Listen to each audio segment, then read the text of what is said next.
Now students, you follow the unit 3 and the final part of this story, which is absolutely beautiful, and we will learn how a kite finally united a family altogether. A month later, a letter came to father. In the final part of unit 2, we all learned that the kite actually it soared higher and it suddenly torn and it flew away, and they did not know anything about it. Then finally what happened, a month later, after a few days, that is 30 days, a month, a letter came to father. The narrator's father obviously suddenly received a letter.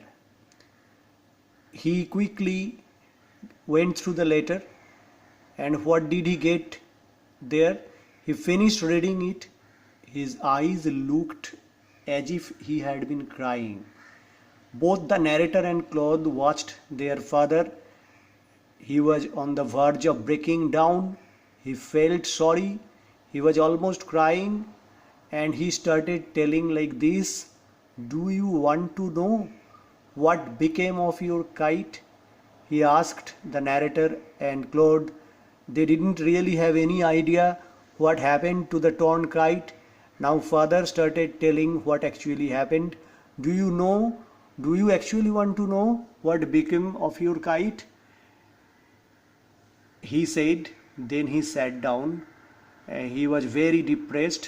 He looked morose. He was melancholic.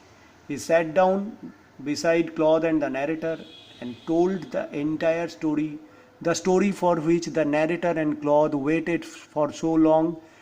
In the end of Unit 1, they only asked once about the family and relations to their father, but father looked so sad that they did not repeat the mistake again.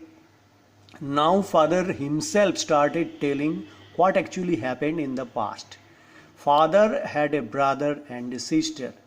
So we now started a journey. In the past, father narrated that he had a brother and a sister, and they had quarreled. The narrator's father had quarreled with his brother and deserted the house, that is, he left home. And years afterwards, for how many years we don't have any idea, he felt sorry, he felt repentant rather. Repentant meaning feeling sad for what one actually had done before. So years afterward he felt sorry and repentant. When he went back again to that deserted house, he found his brother had died and he could not find his sister. So all of them were separated by this time, and from then onwards they had no family. The letter father had just received was from his sister, that lost sister, Aunt Esther, mother of Dick and Mimi. We had a mention of Aunt Esther and two of her children, Dick and Mimi, in Unit 1. Now we can very well understand who actually are they. Aunt Esther is the lost sister of the narrator's father, and this aunt sister had two children, Dick and Mimi. She was a widow, that is, she lost her husband, and who lived hundreds of miles inland. That is, she did not live on the coast, far away from the coast, inland. The word inland means far away from the coast. One day, when Dick and Mimi were out in the woods, they discovered the kite on the top of a tree and carried it home. As in a sudden twist of event, Dick and Mimi, it so happened that when they went out in the woods, we obviously know that there is a difference between woods and forest. Forest is a natural creation, while woods are artificial. They are created by man himself, by men themselves or man himself. It is a human creation, and there is artificial path inside the woods. They discovered the kite on the top of a tree while strolling in that particular wood they suddenly discovered STROLL, stroll means casual walk. During a casual stroll they suddenly discovered the kite on the top of a tree and carried it home.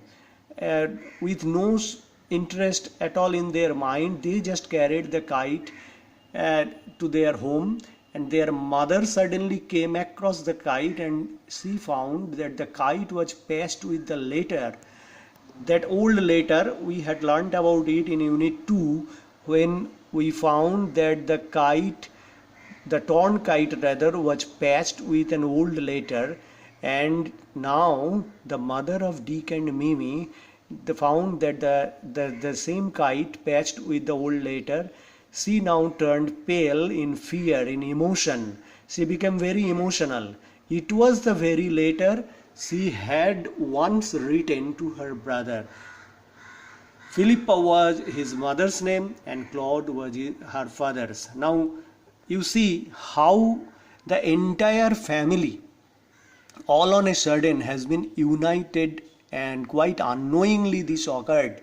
So the snapped kite or the runaway kite actually become a mean or mode of connecting the family members who were long lost or separated. That is why the title Our Runaway Kite is very important, and it is perfect and harmonious with the theme of this particular story. It was the very letter, the same letter that Aunt Esther had written previously, with which the torn kite had been patched, and she could manage to see that in that torn part of the letter, the name of his father, Claude, and name of her mother, Philippa, had been written. She knew who we must be, and from that old letter, all on a sudden, Aunt Esther had identified from whom the kite actually had come. So she sat down and started writing a reply.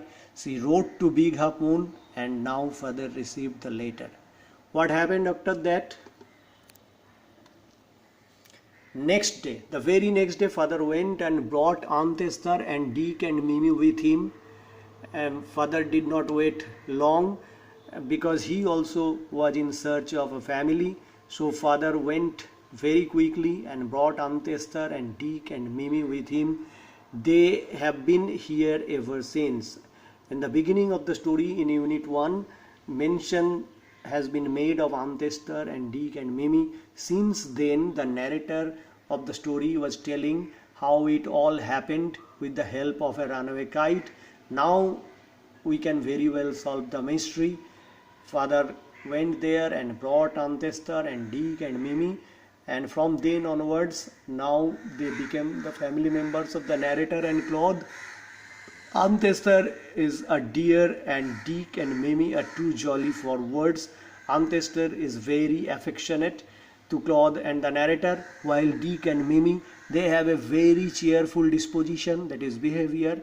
And the most important fact is that the best of all is that we have relations now. We are not at all lonely. We can now play so many games. All the miseries of the past days have now gone. We all are reunited.